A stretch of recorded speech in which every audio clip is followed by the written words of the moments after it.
अगर मैं आपसे एक सिंपल सवाल पूछूं, आप जिस पानी को पीते हो, जिस हवा में सांस लेते हो और जिस जमीन पर खाना उगाते हो, क्या आप जानते हो वो सब कैसे सेफ होता है?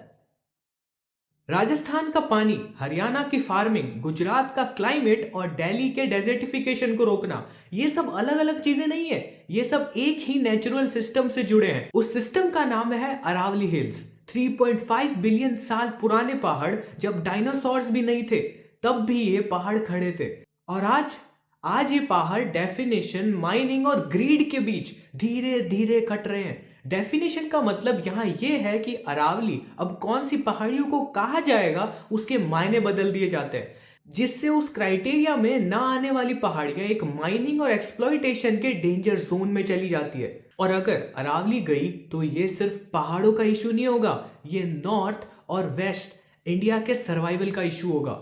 आखिर अरावली हिल्स है कहाँ? ये पहाड़ लगभग 800 किलोमीटर तक फैले हैं। गुजरात से राजस्थान, राजस्थान से हरियाणा और हरियाणा से दिल्ली एनसीआर तक।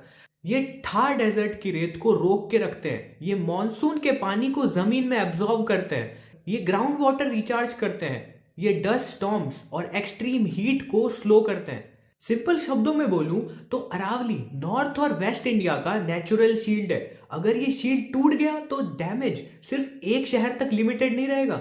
एक बार स्टेट वाइज इंपैक्ट और क्यों ये सब के लिए इतनी जरूरी है ये देख लेते हैं। राजस्थान, राजस्थान के लिए अरावली पहाड़ सिर्फ पहाड़ नहीं है। अरावली डेजर्ट और जिंदगी के बीच की एक लाइन है। जहां अरावली स्ट्रांग है वहां पानी है, खेती है और गांव भी है। और जहां अरावली थोड़ी सी भी वीक हुई वहां जमीन बंजर हुई, ग्राउंड वाटर नीचे चला गया और लोग माइग्रेट कर लिए। अगर अरावली पूरी तरह से ही कट हो गई तो थार डेजर्ट का स्प्रेड को रोकना लगभग नामुमकिन सा हो जाएगा। हरियाणा, हरियाणा के लिए अरावली का मतलब है पानी।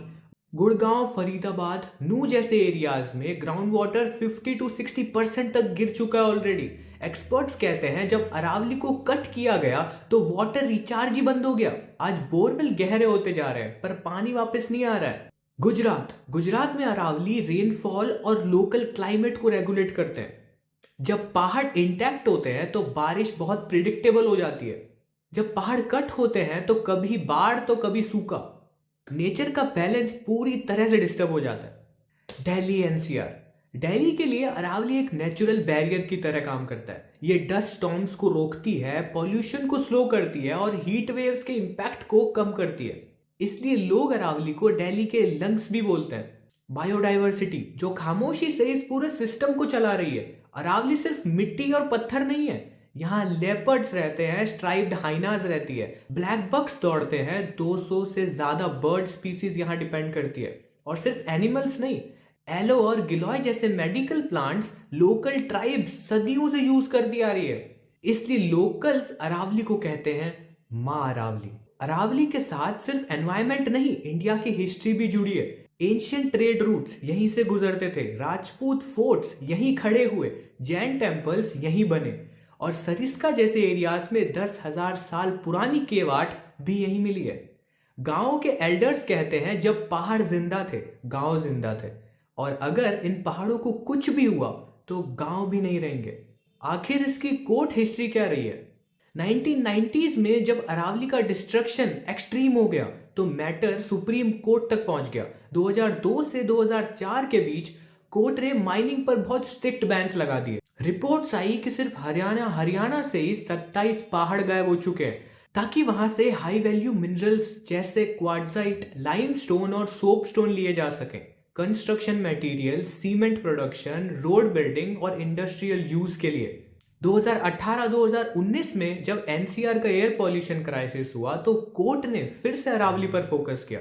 मई 2024 में सुप्रीम कोर्ट ने कहा स्टेट्स अरावली की डेफिनेशन का मिसयूज कर रहे हैं और माइनिंग माफिया इसी का फायदा उठा रही है, लूप होल्स ढूंढ ढूंढ कर।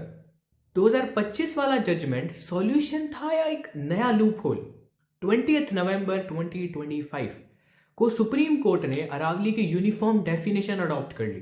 कहा गया 100 मीटर से ज्यादा हाइट, 5 से 10% स्लोप और क्वाड्राइट जियोलॉजी और 500 मीटर का buffer. New mining leases ban, core zones में जीरो माइनिंग। गवर्नमेंट बोली 90% अरावली ऑलरेडी प्रोटेक्टेड है। एक्सपर्ट्स बोले इस डेफिनेशन के बाद काफी छोटी पहाड़ियां प्रोटेक्शन से बाहर हो गई थी। 28 दिसंबर 2025 को जजमेंट के कुछ पार्ट स्टे हो गए, मतलब लीगल कंफ्यूजन, अनसर्टेनिटी और मिसयूज का स्कोप। लीगल माइनिंग कोई छोटा मोटा बिजनेस नहीं है। हर साल का साइज है 5,000 करोड़ रुपए। Fake documents, night time JCBs, unsafe blasting, cave में ही वर्कर्स की मौत हो जाती है। सुप्रीम कोर्ट तक को कहना पड़ा माइनिंग माफिया बहुत ज्यादा स्ट्रांग हो चुकी है। खुद ही देखो, पेड पीआर और नैरेटिव वॉर ही चालू हो गई है इंटरनेट पे। तो नई वीडियो बना दो जिसमें सपोर्ट करो कि अरावली हिल कट रही है, वो बहुत बढ़िया है और मुझे एक अमाउंट दे रहे हैं। वैसे अमाउंट तो इतना है, जो मैं 3 पहिया वाली गाड़ी ना ले लूँ तो 4 पहिए की हो जाएगी। दिसंबर 2025 में एक और शौक आया। इन्फ्लुएंसर्स को पैसे ऑफर हुए, 1 से 5 लाख पर video. Same script, same talking points. Message ये था, जजमेंट मिसअंडरस्टूड है, एक्टिविस्ट अननेसेसरी पैनिक फैला रहे हैं, सब कुछ ठीक है, कोई प्रोटेस्ट की जरूरत नहीं है। लीक्ड चैट्स ने दिखाया ये सिर्फ पीआर नहीं था, ये एक नैरेटिव कंट्रोल करने की पूरी पूरी कोशिश करी गई थी। आखिर क्यों ये फाइट हम सबकी है? अरावली सिर्फ पहाड़ नहीं है, ये तो राजस्थान का पानी है, हरियाणा की जमीन है, गुजरात का क्लाइमेट है और हाँ, दिल्ली की हवा भी। ये डेवलपमेंट वर्सेस एनवायरनमेंट नहीं है, ये ग्रीड वर्सेस सर्वाइवल है।